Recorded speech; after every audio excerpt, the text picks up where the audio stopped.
falam taxade, na verdade, não houve na história do país, eu vou dizer, um governo que criou uma situação de tamanha redução de impostos para a maioria do povo brasileiro. Não é possível, Lindbergh. Não é, você não fica nem vermelho. Pode comer o tempo. Não é possível. Não fale quem. Não, como que você diz que o governo Lula 3 foi o governo que mais diminuiu o imposto? 92%. Calma, você tá falando de uma medida e o trabalhador vai continuar pagando o imposto de consumo mais caro do mundo. Não é aqui. só uma medida, não. Já foram tomadas outras. Foram 15 aumentos de impostos. Eram R$ 1.903 que as pessoas pagavam. Hoje já está 2 salários mínimos. Já está 3.036. Aí eles reclamam quando a gente tenta aumentar impostos mais ricos. Fundo exclusivo que você votou. É isso. Você quer livrar a cara dos milionários. Não tem sentido eu pagar o imposto antes de realizar o lucro do meu investimento. Tô desincentivando o investimento. O investimento gera aumento de produtividade. O aumento de produtividade gera emprego e renda pro pobre. A mesma coisa o IOF. Expliquei pra você. Não mexe com o grande, porque o grande vai pro mercado de capitais. O grande não depende de banco. Quem depende de banco é o médio e o pequeno. E você mesmo falou que na tributação indireta, quem paga é o consumidor final. IOF é tributação indireta, não é direto o IOF. Você tá tributando crédito e dizendo que quem vai pagar é o banco. Não, quem vai pegar é o usuário do crédito. É a mesma coisa dizer que eu vou tributar o pão e quem vai pagar o imposto é o padeiro. Não, é o cara que tá comprando pão. Deixa eu usar o meu tempo. Hã? Ó, Tem mais 2 minutos. tá, a outra coisa que eu quero dizer é o seguinte, a taxa das blusinhas é um tema que o Lula vive sempre falando. Eu sou a favor que ele tire aquela taxa. Aquilo foi imposto pelo Congresso Nacional. Foi um ponto ruim, você estava na votação. E eu vi a turma do Bolsonaro batendo bumbo. Projeto do Jarba, é um deputado que apresenta a frente do empreendedorismo. Passarinho, já passou. Era de 60%. Os caras do PL. Então ali foi essa situação. Eu defendo que o Lula corte isso. É um debate muito importante que a gente está tendo agora. Lindbergh, pelo amor de Deus, você quer dizer que foi coisa do Congresso Nacional taxar blusinha que o governo não queria? O PT inteiro votou a favor, assim como o PL. E aqui eu não vou passar pano pra um, não. Os bolsonaristas fingiram que estavam contra, discursaram contra, na hora de votar, votaram simbolicamente a favor. Nem pediram votação nominal. Votaram simbolicamente a favor e orientaram a favor. E o PT orientou a favor. Se o PT era contra, se o Lula era contra, a Janja era contra, o PT e o governo poderiam ter orientado contra e ser derrotados pelo Congresso. É do jogo. Aí você me diz... E ainda tinha o veto do Lula, que você falou. Ó, o Lula poderia ter vetado, mas aí criaria uma crise política com o Congresso. Pô, agora o Congresso aprova um PDL com 388 votos, o governo entra no Supremo, vários deputados do PT começam a publicar a hashtag Congresso Inimigo do Povo. Isso é uma crise política muito maior do que se o Lula tivesse vetado taxação de blusinha. O único deputado que pegou o microfone naquela votação individualmente para marcar voto contra fui eu. O único, tá registrado, tem um vídeo. Agora, se você me diz, na taxação da blusinha, que o Lula que é contra, que o Lula é contra, que o Haddad abriria a mão da arrecadação que ele teve a partir dessa taxação. Então eu vou fazer o seguinte, eu vou falar, minha assessoria tá assistindo aí, vou pedir pra minha assessoria fazer agora um projeto meu pra gente revogar a taxa da blusinha, voltar à isenção, e eu peço seu compromisso aqui então, como líder do PT, de que você vai apoiar o meu projeto pra revogar a taxa da blusinha. Vamos ter esse compromisso? Vamos firmar esse acordo aqui? Porque você tá falando que você é contra, que o Lula é contra, então eu quero apoio seu do Lula pra gente revogar a taxa de blusinha. Apresenta agora, a assessoria pode apresentar, pode assinar em meu nome, pode apresentar agora. Já pega o número do projeto, que aqui no final do podcast tem o número do projeto, eu já passo pro Lindbergh assinar a urgência aqui agora como líder. A Haddad tá no telefone aí, tá querendo entrar ao vivo na live. Pô, vocês são contra, então vamos lá. E o outro ponto, pô, você votou a favor do aumento do número de deputados. Aí agora você diz, não, eu quero que o Lula vete. Pô, Sim. então você defendesse desde o início, você é contra, né? Pô, você dizer, não, votei, agora eu quero que vete. Aí fica um negócio meio imponente aí. E o outro ponto para finalizar, dizer o seguinte sobre privilégio. Eu tenho uma PEC anti-privilégio para constitucionalizar a vedação de qualquer verba indenizatória, ultrapassar o teto e acabar com férias de 60 dias. O PT, na legislatura passada, assinou. O PT todo assinou. Nessa legislatura, nenhum deputado do PT assinou a minha PEC. E não adianta a proposta que foi enviada pelo governo, porque a proposta que foi enviada pelo governo ou é projeto de lei complementar ou é projeto de lei ordinário, que o Supremo ou qualquer Conselho Federal de Justiça derruba numa decisão administrativa ou mesmo numa decisão judicial. Se a gente constitucionalizar, aí sim a gente resolve o problema. Mas até agora, nenhum deputado do PT assinou. E olha que na legislatura passada todos assinaram. Agora, Lindbergh, não dá pra gente dizer que, e eu não sei se esse é o seu posicionamento, eu até queria a sua resposta, que o Petrolão não aconteceu, que o Petrolão não existiu. Porque assim, você tem envolvidos confessando, e você tem diretores da empresa e empresários devolvendo bilhões de reais pros cofres públicos. Então não tem como o cara devolver o que ele não roubou, porque ele não teria se ele não tivesse roubado em primeiro lugar. Então você há de concordar comigo que o Petrolão aconteceu.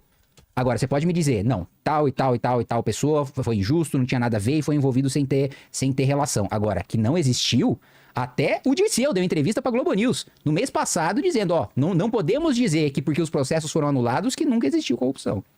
Não, deixa eu te contar. O tal de um dos envolvidos naquele negócio da Petrobras, do Barroso, tem a gravação com ele. Dizendo que ele... Isso vem lá de trás, vem lá do Fernando Henrique Cardoso. Ah, não, Lindbergh, você tá de sacanagem. O Petrolão veio do Fernando Henrique? Não, não tô de sacanagem, não. Eu tô querendo dizer que tem um problema de corrupção. Não tô querendo jogar Fernando Henrique, não. Endêmico. Estrutural, endêmico nessa coisa toda.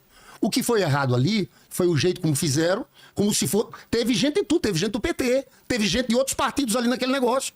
Porque nessa questão de corrupção não é assim. Esse aqui tem que ter uma vigilância grande no país inteiro, com uma questão de Estado. Então, eu não estou dizendo que não houve, claro.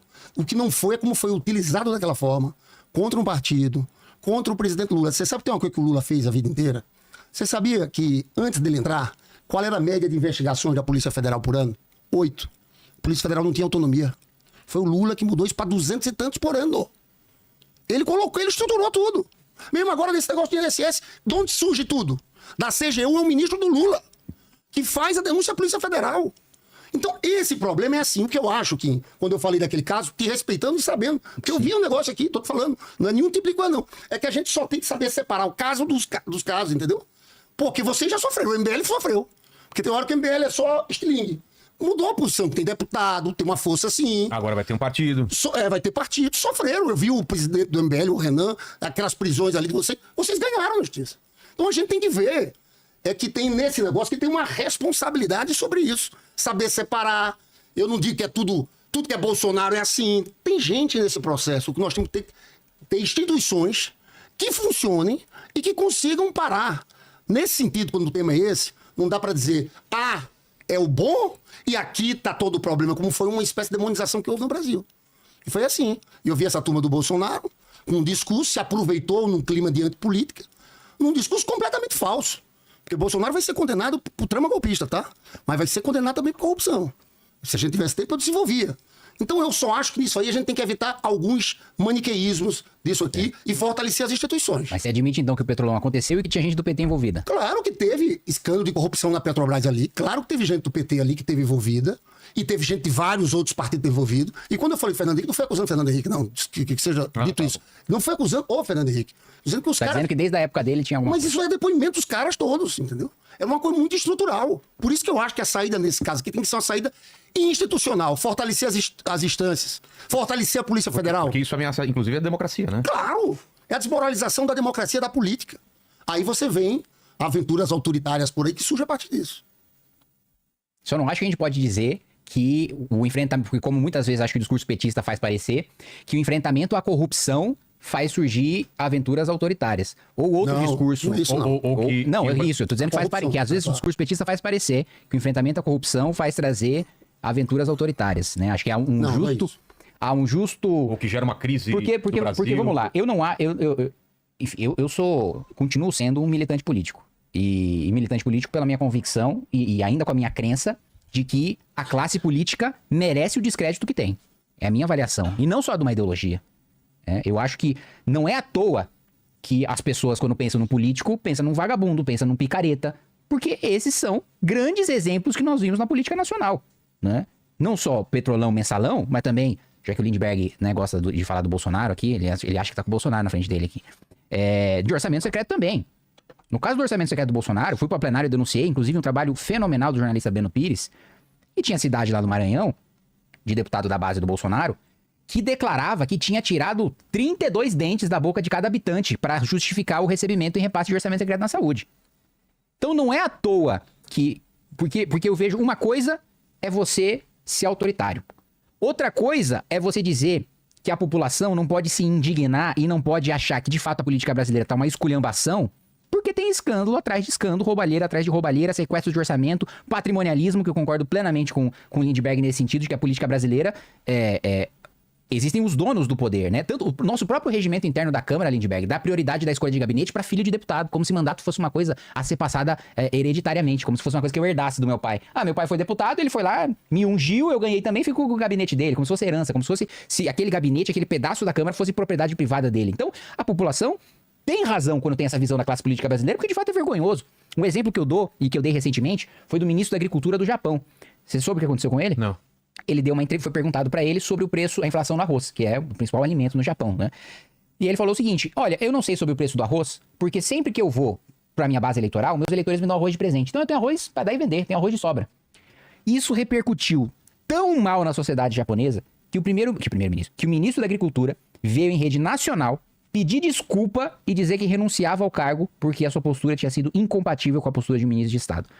Agora veja no Brasil O sujeito sequestra orçamento, faz orçamento secreto, rouba dinheiro, paga propina, recebe propina e nem preso vai. E nem se envergonha, nem pede desculpa, muito menos renunciar ao cargo. Quantas vezes a gente viu um político brasileiro voluntariamente renunciar ao cargo por vergonha da sua atitude? Nunca. Nunca.